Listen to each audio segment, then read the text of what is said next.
تو جب جناب عثمان شہید ہو گئے، جناب علی کو اقتدار سنبھالنے پہ مجبور کر دیا گیا، لیکن وہ فسادی، وہ فتنہ پیدا کرنے والے جنہوں نے جناب عثمان کو شہید کیا تھا، انہوں نے حالات کو درست نہیں ہونے دیا۔ وہ جلدی سے جناب علی کے لشکر میں شامل ہو گئے تاکہ جناب علی ہم سے انتقام نہ لے سکیں۔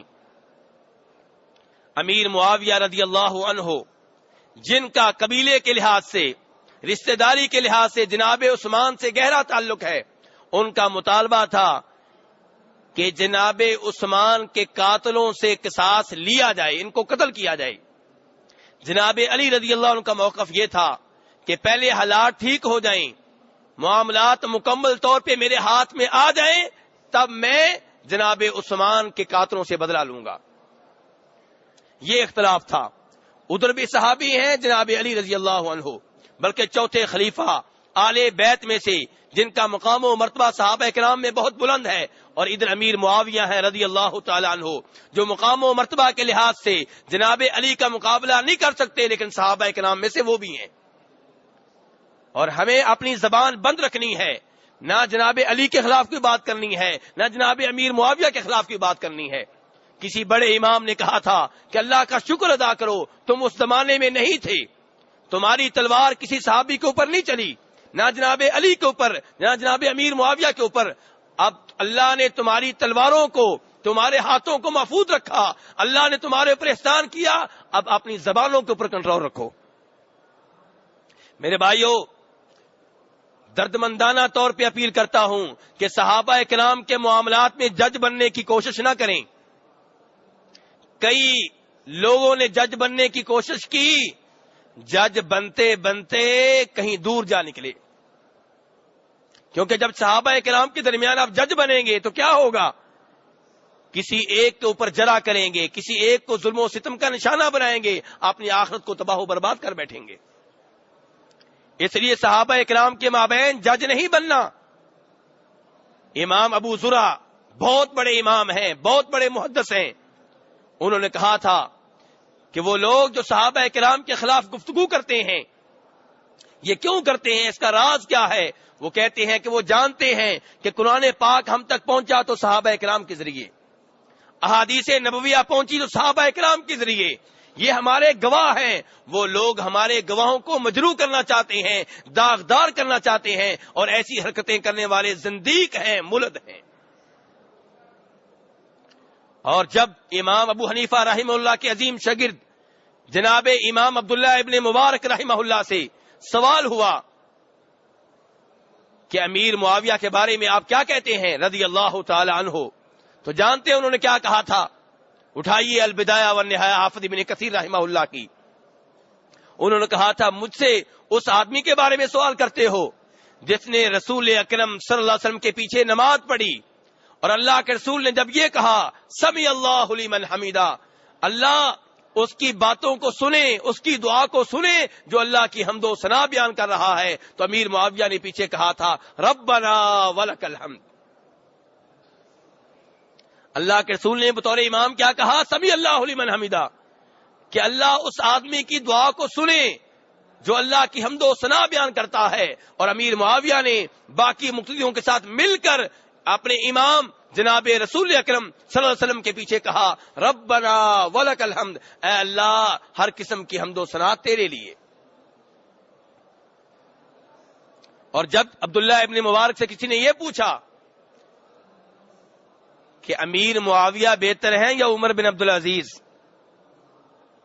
عمر بن عبدالعزیز کے بارے میں بھائیو جانتے ہیں نا آپ، جنہیں خلیفہ راشد کہا جاتا ہے، جن کا زمانہ بڑا سنہری زمانہ ہے، عدل و انصاف کا زمانہ ہے، بڑے امیر تھے، لیکن جو ہی بادشاہ بنے، خلیفہ بنے، مال سے جان چھڑا لی۔ اور انہوں نے اپنی امارت کے زمانے میں، خلافت کے زمانے میں ہر ایک کو عدل و انصاف کے ساتھ دیکھا، چاہے ان کا کوئی رشتہ دار تھا، چاہے دور کا تھا، ہر ایک کے ساتھ انصاف والا معاملہ کیا۔ اور ان کی خلافت، ان کی امارت، ان کی بادشاہت مثالی ہے، اس کی مثالیں دی جاتی ہیں۔ تو اس لیے کسی پوچھنے والے نے پوچھ لیا کہ عمر بن عبدالعزیز بہتر ہیں یا امیر معاویہ، کیونکہ سوال کرنے والا جانتا تھا کہ امیر معاویہ رضی اللہ عنہ کے خلاف کچھ بد زبان باتیں کرتے ہیں اور عمر بن عبدالعزیز کے خلاف کوئی باتیں نہیں کرتا. حالانکہ امیر معاویہ صحابی ہیں اور عمر بن عبدالعزیز صحابی نہیں ہیں بلکہ تابعی ہیں. میرے بھائیوں میرے ساتھ رہیں. تو کیا کہا عبداللہ ابن مبارک نے کہا کہ وہ صحابی یہ تابعی آپس میں کوئی مقابلہ ہی نہیں ہے. وہ صحابی یہ تابعی آپس میں کوئی مقابلہ ہی نہیں ہے. یہ سوال بنتا ہی نہیں ہے. اور جب ایسا ہی سوال معافہ بن عمران سے ہوا تو انہوں نے کہا تھا کہ معاویہ جب رسول اکرم صلی اللہ علیہ وسلم کے ساتھ تھے, اللہ کے رسول کے ساتھ رہتے ہوئے ان کے ناک کے نتھنے میں جو مٹی داخل ہوئی تھی وہ مٹی بھی عمر بن عبدالعزیز سے بہتر ہے. صحابی ہے میرے بھائی, صحابی ہے. چاہے وہ صحابی دیگر صحابہ کرام کے مقابلے میں فضیلت میں کہیں پیچھے ہو, لیکن دوسرے لوگوں کے مقابلے میں وہ بہت اوپر ہے. تو آپ ان الفاظ کے اوپر غور کریں کہ جناب معاویہ رضی اللہ عنہ جن دنوں اللہ کے رسول کے ساتھ تھے ان کے ناک کے نتھنے میں جو مٹی داخل ہوئی تھی وہ مٹی بھی عمر بن عبدالعزیز سے بہتر ہے. میرے بھائی امیر معاویہ رضی اللہ عنہ وہ آدمی ہیں جن کے بارے میں ترمذی شریف میں یہ صحیح حدیث موجود ہے کہ کہا تھا نبی صلی اللہ علیہ وسلم نے دعا کی تھی, اللہم اجعلہ ہادیا, اے اللہ اس کو ہدایت دینے والا بنا دے, مہدیہ ہدایت یافتہ بنا دے, وہدی بھی ہی ان کے ذریعے اور لوگوں کو ہدایت دینا. یہ دعا کس نے کی ہے؟ رسول اکرم صلی اللہ علیہ وسلم نے. تو میرے بھائی یہ امیر معاویہ اور وہ ہیں علی رضی اللہ عنہ. تو یہ دونوں کا موقف تھا. ان میں سے جناب علی رضی اللہ عنہ حق کے زیادہ قریب تھے اور جناب امیر معاویہ سے غلطی ہوئی لیکن اجتہادی غلطی. حدیث شریف میں آتا ہے نا, فرمایا نبی صلی اللہ علیہ وسلم نے کہ جب کوئی حکمران اجتہاد کرے اور اس کا اجتہاد قرآن و حدیث کے مطابق نکلے تو اس کے لیے 2 اجر ہے, اور جو اجتہاد کرے کوشش کرے صحیح بات تک پہنچنے کی کوشش کرے لیکن غلطی ہو جائے تو اسے بھی 1 اجر ملے گا. تو حق کے زیادہ قریب جناب علی رضی اللہ عنہ تھے جیسا کہ حدیث سے معلوم ہوتا ہے. لیکن دونوں گروہ مسلمان تھے, دونوں مومن تھے. یہ اپنی طرف سے نہیں کہہ رہا, میرا قرآن کہہ رہا ہے. سورہ حجرات اللہ تعالی نے فرمایا وَإِن طَائِفَتَانِ مِنَ الْمُؤْمِنِينَ اقْتَتَلُوا فَأَصْلِحُوا بَيْنَهُمَا, کہ جب 2 مسلمان گروہ لڑ پڑے تو ان کے درمیان صلح کروا دو. اور میرے بھائی جب جناب حسن رضی اللہ عنہ نبی صلی اللہ علیہ وسلم کے پاس آئے تھے اور آپ خطبہ ارشاد فرما رہے تھے, آپ نے جناب حسن کو اٹھا لیا تھا. تو آپ نے اس وقت کیا کہا تھا؟ بخاری مسلم کی روایات میں سے ہے, ان ابنی ھذا سید, میرا یہ بیٹا سردار ہے, میرا یہ بیٹا سردار ہے. لعل اللہ یصلح بہ بین فئتین عظیمتین من المسلمین, فرمایا مجھے امید ہے کہ اللہ تبارک و تعالیٰ اس کے ذریعے 2 مسلمان گروہوں میں صلح کروائیں گے. کن کے درمیان؟ مسلمان. اللہ کے رسول نے کیا کہا ہے؟ 2 مسلمان گروہوں میں صلح کروائیں گے. اور تاریخ بتاتی ہے, آگے جا کے ذکر کروں گا, کہ جناب حسن کے ذریعے 2 مسلمان گروہوں میں صلح ہوئی. وہ کون سے 2 گروہ تھے؟ تو بہرحال میرے بھائی جناب علی اور جناب امیر معاویہ کے درمیان غلط فہمیاں پیدا ہو گئیں. وقت گزر گیا, جناب علی رضی اللہ عنہ کو شہید کر دیا گیا. شہید کرنے والے خارجی تھے. انہوں نے 3 آدمی تیار کیے تھے, 3 آدمی تیار کیے تھے اور کہتے تھے کہ فتنے کی جڑ, نعوذ باللہ من ذالک, کہتے تھے فتنے کی جڑ جناب علی ہیں, امیر معاویہ ہیں, عمرو بن عاص ہیں. انہوں نے پلاننگ کی, 3 خودکش آدمی تیار کیے اور ایک ہی دن تینوں کو روانہ کر دیا گیا. انہوں نے ایک ہی دن حملہ کرنا تھا. جناب علی حملے کی زد میں آ گئے, شہید ہو گئے. امیر معاویہ اس دن وہاں پہ نہیں آئے جہاں قاتل بیٹھا ہوا تھا, بچ گئے. عمرو بن عاص کے اوپر حملہ ہوا لیکن زخمی ہوئے, قتل نہیں ہوئے, شہید نہیں ہوئے. تو یہ کام کرنے والے کون تھے؟ خارجی تھے. جناب علی کو شہید کرنے والا عبد الرحمن بن ملجم ہے. تو بہرحال میرے بھائی جناب علی شہید ہو گئے. جناب علی کے بعد خلیفہ کس کو مقرر کیا گیا؟ جی ان کے بیٹے جناب حسن رضی اللہ عنہ کو. تو اس لیے ہمارے چوتھے خلیفہ جناب علی ہیں اور پانچویں کون ہیں؟ جناب حسن. جناب حسن 6 مہینے تک بطور خلیفہ ذمہ داریاں ادا کرتے رہے، لیکن جناب امیر معاویہ کے ساتھ جو لڑائیاں ہو رہی تھی وہ ویسے ہی باقی تھیں. جناب حسن اپنا لشکر لے کے شام کی طرف گئے، کیونکہ امیر معاویہ رضی اللہ عنہ کا دارالحکومت کون سا تھا؟ شام، دمشق. اور جناب علی کا کوفہ. مدینہ سے کوفہ دارالحکومت منتقل کرنے والے سب سے پہلے کون ہیں؟ جناب علی رضی اللہ عنہ. تو بہرحال جناب حسن اپنا لشکر لے کر گئے، لیکن انہوں نے اپنا سپہ سالار تبدیل کر دیا. جو پہلے سپہ سالار تھا وہ لڑائی کی طرف زیادہ مائل تھا.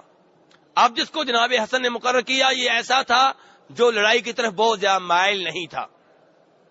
جناب حسن کے دل میں یہ بات تھی کہ صلح ہو جائے. وہاں پہ مذاکرات ہوئے، جناب حسن دستبردار ہو گئے. انہوں نے جناب امیر معاویہ کو خلیفہ مان لیا، خلافت ان کے حوالے کر دی، اور یہ سن 40 ہجری کا واقعہ ہے. اور اس سال سے مسلمان دوبارہ ایک ہو گئے. سن 35 سے لے کے 40 تک اختلاف رہا.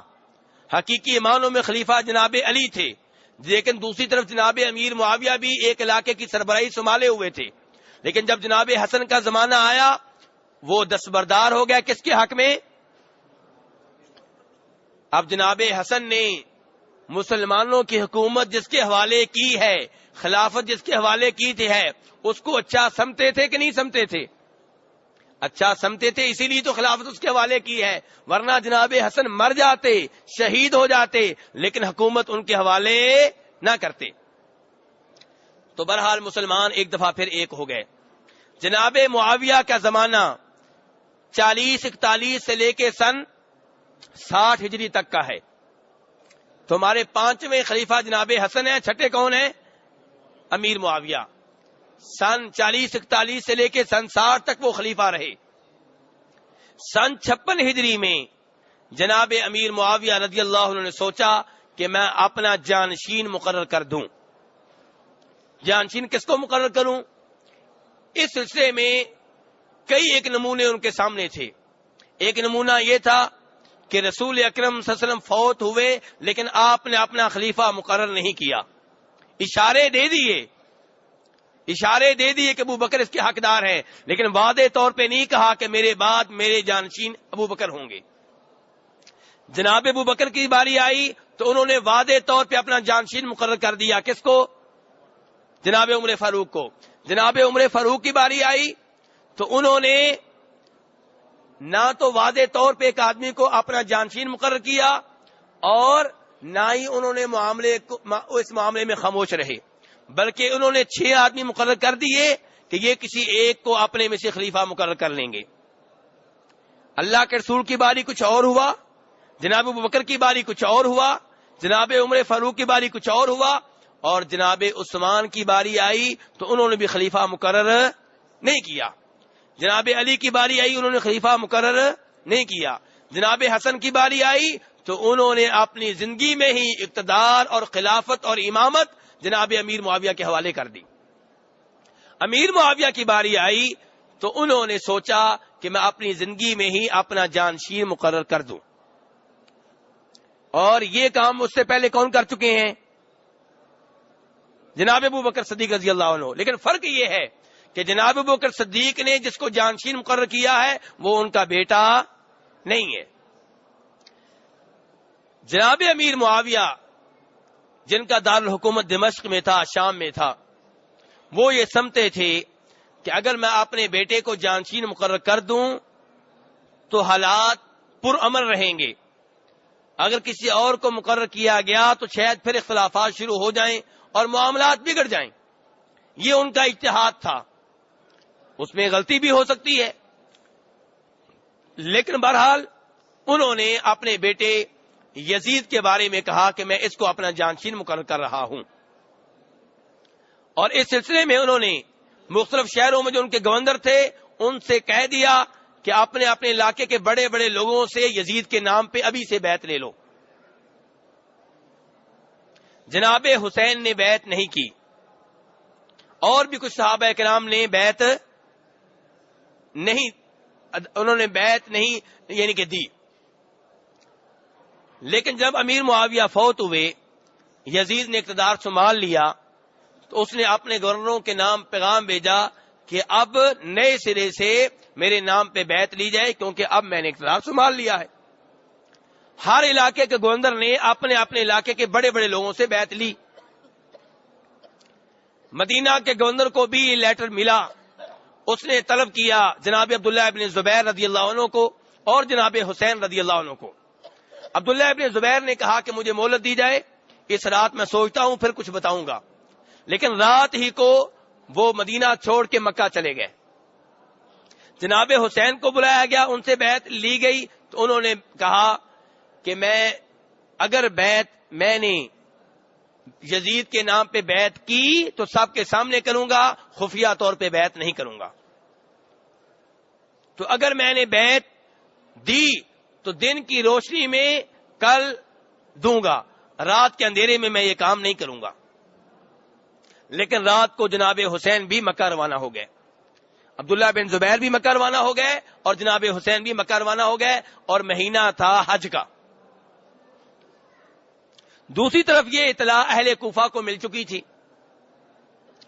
اہل کوفہ انہوں نے لیٹر کے اوپر لیٹر لکھنے شروع کر دیے جناب حسین کو کہ ہم یزید کو خلیفہ بادشاہ ماننے کے لیے تیار نہیں ہیں، ہم آپ کو خلیفہ مانتے ہیں، آپ کو بادشاہ مانتے ہیں، آپ کوفہ تشریف لائیں، ہم آپ کے ہاتھ پہ بیعت کریں گے اور آپ کوفہ میں ہمارے حکمران ہوں گے۔ ایک لیٹر، دو لیٹر، تین لیٹر، لیٹروں کی تعداد 500 تک جا پہنچی۔ جب 500 لیٹر ہو گئے تو جناب حسین سوچنے پہ مجبور ہو گئے، انہوں نے اپنے چچا کے بیٹے مسلم بن عقیل کو کوفہ بھیجا کہ جاؤ حالات کا جائزہ لو۔ مسلم بن عقیل جب کوفہ داخل ہوئے تو لوگوں نے انہیں ہاتھوں ہاتھ لیا، ان کے ہاتھوں پہ جناب حسین کے نام پہ بیعت کی۔ پورا کوفہ جناب حسین کے ساتھ تھا، مسلم بن عقیل کے ساتھ تھا۔ مسلم بن عقیل نے فوری طور پہ جناب حسین کو لیٹر لکھا، کوفہ تشریف لے آئیں، کوفہ والے آپ کے استقبال کے لیے تیار ہیں، آپ کے علاوہ کسی اور کو خلیفہ بادشاہ ماننے کے لیے تیار نہیں ہے۔ جناب حسین نے جب انہیں لیٹر ملا، مکہ سے نکلنے کا پروگرام بنا لیا۔ مکہ میں حج کی وجہ سے صحابہ کرام موجود تھے۔ جناب عبداللہ ابن عباس کو پتا چلا، انہوں نے جناب حسین کو روکا اور کہا آپ نہ جائیں، بہتر نہیں ہوگا، کیونکہ سب کو نظر آ رہا تھا کہ یزید حکمران بن بیٹھا ہے، اب جب کوفہ میں کوئی نیا حکمران بنے گا تو لڑائی تو ہوگی۔ اس لیے عبداللہ ابن عباس رضی اللہ عنہما نے کہا کہ اگر مجھے یہ خوف نہ ہو کہ لوگ تماشا دیکھیں گے تو میں آپ کے بالوں کو ہاتھوں سے پکڑ لوں اور آپ کو کبھی بھی جانے نہ دوں۔ عبداللہ ابن عمر رضی اللہ عنہما کو جب یہ اطلاع ملی کہ جناب حسین جا رہے ہیں تو جناب حسین مکہ سے بہت دور نکل چکے تھے، وہ اپنی سواری پہ بیٹھے جناب حسین کے پیچھے آئے، 3 راتیں سفر کر کے۔ جناب حسین سے کہا آپ نہ جائیں، اور یاد رکھیں آپ کے نانا کو اللہ تعالیٰ نے دنیا اور آخرت کے درمیان چوائس دی تھی کہ آپ دنیا چاہتے ہیں دنیا لے لیں، آخرت چاہتے ہیں آخرت لے لیں۔ آپ کے نانا نے آخرت کو پسند کیا تھا، دنیا کو چھوڑ دیا تھا۔ آپ کوفہ میں نہ جائیں، لیکن جناب حسین نے کہا کہ لوگ میرا انتظار کر رہے ہیں، میں جاؤں گا۔ تو جناب عبداللہ ابن عمر جناب حسین کو گلے ملے، رونے لگے اور کہا میں آپ کو الوداع کہہ رہا ہوں اور میں دیکھ رہا ہوں کہ آپ قتل ہونے والے ہیں۔ ابو سعید خدری رضی اللہ عنہ نے کہا کہ حسین نہ جائیں، کوفہ والے وہی ہیں جنہوں نے آپ کے والد کو شہید کیا تھا، کوفہ والے وہی ہیں جن کے بارے میں آپ کے والد نے کہا تھا، جناب علی نے کہا تھا کوفہ والو میں تم سے تنگ آ چکا، تم مجھ سے تنگ آ چکے، مجھے تم سے نفرت ہے اور تم مجھ سے نفرت کرتے ہو۔ یہ وہ کوفہ والے ہیں، آپ ان کی باتوں میں نہ آئیں، نہ جائیں۔ عبداللہ ابن زبیر رضی اللہ عنہ نے بھی روکنے کی ہر ممکن کوشش کی، لیکن جناب حسین روانہ ہو گئے. دوسری طرف کیا ہوا کہ جب مسلم بن عقیل کی وہاں پہ بیعت ہو رہی تھی تو وہاں کوفہ میں یزید کا گورنر موجود تھا اور ان کا نام کیا ہے؟ نعمان بن بشیر. نعمان بن بشیر صورتحال دیکھ رہے تھے لیکن جان بوجھ کے آنکھیں بند کیے ہوئے تھے. وہ جناب حسین کے آدمی کو کچھ نہیں کہنا چاہتے تھے. وہ بیٹھے رہے اور انہوں نے حالات کی کوئی پرواہ نہیں کی. یہ رپورٹ کسی طریقے سے یزید کو مل گئی. یزید نے فوری طور پہ نعمان بن بشیر کو گورنری سے ہٹا دیا اور بصرہ کے گورنر عبید اللہ ابن زیاد کو کہا کہ کوفہ بھی آپ کے حوالے ہے اور آپ نے کوفہ پہ کسی اور کی حکومت نہیں بننے دینی. ابن زیاد جب کوفہ پہنچا تو اس نے اپنے چہرے کو چھپایا ہوا تھا. رات کا اندھیرا تھا. لوگ ٹولیوں کی شکل میں جہاں کہیں بیٹھے ہوتے انہیں سلام کہتا اور لوگ یہ سمجھتے کہ شاید جناب حسین رضی اللہ عنہ پہنچ چکے ہیں. وہ آگے سے کہتے وعلیکم السلام اللہ کے رسول کے نواسے. اور یہاں سے ابن زیاد کو اندازہ ہو رہا تھا صورتحال کتنی خطرناک ہے اور لوگ کس قدر جناب حسین کا انتظار کر رہے ہیں. ساری صورتحال کا جائزہ لے کر وہ اپنے محل میں چلا گیا اور اپنے غلام ماقل سے کہا کہ تم جاسوسی کرو اور دیکھو کہ اس معاملے کا ماسٹر مائنڈ کون ہے, اس کے پیچھے کون ہے. چنانچہ ماقل نے اپنے آپ کو یہ ظاہر کیا کہ میں شام سے آیا ہوں, 3000 دینار جناب حسین کے لیے لے کر آیا ہوں, ان کی مدد کرنا چاہتا ہوں, ان کی بیعت کرنا چاہتا ہوں, مجھے بتایا جائے وہ کہاں پہ ہیں. لوگوں نے ان کو اعتماد کیا اور انہیں مسلم بن عقیل کے پاس لے گئے. اس نے مسلم بن عقیل کے ہاتھ میں بیعت کی اور مسلم بن عقیل ہانی بن عروہ کے گھر میں ٹھہرے ہوئے تھے. وہ وہاں پہ روز آتا, صورتحال دیکھتا اور سمجھتا کہ کون کون بڑے لوگ ہیں جو اس معاملے کے پیچھے ہیں. جب اچھی طرح معاملہ اس نے جان لیا تو وہ ابن زیاد کے پاس واپس آ گیا. ابن زیاد نے ہانی بن عروہ کو پیغام بھیجا اور انہیں گرفتار کر لیا. ہانی بن عروہ سے کہا بتاؤ حسین کہاں ہیں؟ اس نے کہا مجھے نہیں پتا. اس نے اپنے غلام کو آواز دی. ہانی بن عروہ نے جب اس غلام کو دیکھا تو بہت پریشان ہوئے اور جان گئے کہ یہ جاسوس بن کے میرے گھر میں آتا رہا ہے. اس نے اب پوچھا اب بتاؤ کدھر ہے مسلم بن عقیل؟ تو ہانی بن عروہ نے کہا مسلم بن عقیل اگر میرے پاؤں کے بھی نیچے بیٹھے ہوں تو میں اللہ کی قسم پاؤں نہیں اٹھاؤں گا, یعنی کہ نہیں بتاؤں گا. اس نے ہانی بن عروہ کو مارا لیکن ہانی بن عروہ نے بتانا گوارا نہیں کیا کہ مسلم بن عقیل کہاں ہیں. لیکن عبید اللہ ابن زیاد کو علم ہو گیا اور دوسری طرف مسلم بن عقیل تک یہ رپورٹ پہنچ گئی کہ ہانی بن عروہ کو پکڑ لیا گیا ہے.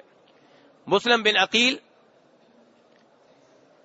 1000 آدمی لے کر, اور کچھ روایات میں سے زیادہ آتے ہیں, لے کر آئے اور ابن زیاد کے محل کا محاصرہ کر لیا. لیکن ابن زیاد بہت تیز آدمی تھا. اس کے محل میں کوفہ کے بڑے بڑے لوگ آدمی موجود تھے. اس نے بڑوں سے کہا کہ میری بات مانو گے تو انعام ملے گا, نہیں مانو گے تو شام سے لشکر آنے والا ہے, تمہاری ایسی کی تیسی کر دوں گا. تمہارے قبیلے کے جتنے لوگ مسلم بن عقیل کے ساتھ ہیں ان کو واپس جانے پہ مجبور کر دو. چنانچہ وہ لوگ باہر نکلتے اور اپنے اپنے قبیلے کے لوگوں سے کہتے تم چلے جاؤ.